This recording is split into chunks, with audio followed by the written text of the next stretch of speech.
الحكم ده بقى عنده مشكلة، ما بيدّيش إنذارات خالص طول الماتش، لمّا يبقى لاعب أعلى من اللي حواليه وما فيش حل غير إنهم يضربوه، كل التدخلات كانت من غير كورة، وده صعب جدًا على بيزيرا إنه يكون مؤثر، وسهِّل جدًا على أي فريق إنه يدافع قدّامه وهو متطمن.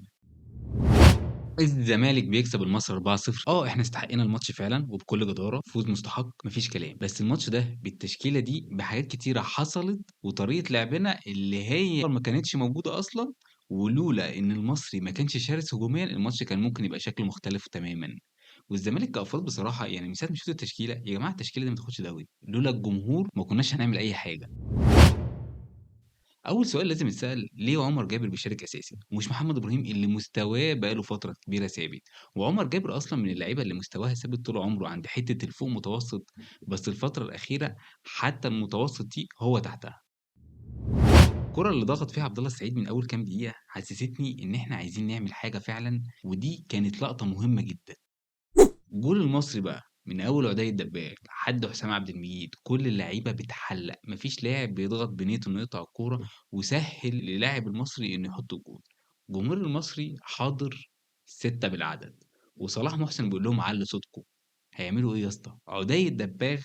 من الحاجات الغريبة جدًا، في أصعب الكور ممكن يسجلها، وييجي في السهلة يضيّعها عادي، بس finish في الكورة دي كان غير متوقع. صعبة جدًا، أصعب جول في كل جوان الزمالك، لكن بصراحة رأفت بيزيرة في الجول ده بتاعة لعيب حريف، محمد ربيع لاعب كويس، بس ما ينفعش تعتمد عليه كلاعب أساسي، وجهاد مش عارف أتكلم عليه بصراحة، بس أتمنى إن هو إذا كان مشكلته دي مشكلة نفسية يطلع منها، لإن حتى ال5 دقايق اللي نزلهم هو كان تايه في الملعب، هو مش مركّز تمامًا، هو مش معانا أصلًا. بس ناصر منسي برغم فرصه الضايعة، أنا عاجبني فيه حاجة مهمة جدًا، إنه ذكي في تحرُّكاته، أنا دايمًا باحب المهاجم اللي بيتحرّك ويحاول حتى لو بيضيّع،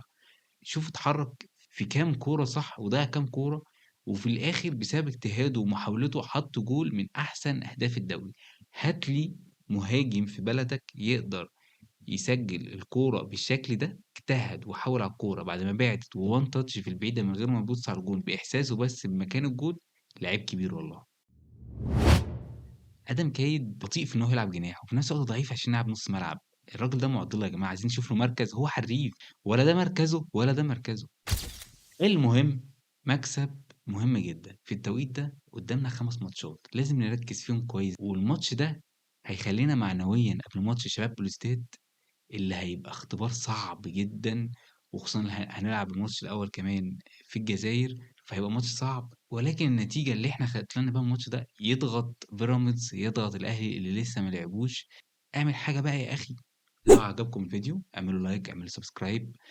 واشوفكم الماتش الجاي إن شاء الله بعد ماتش بلوزداد، يالّا سلام.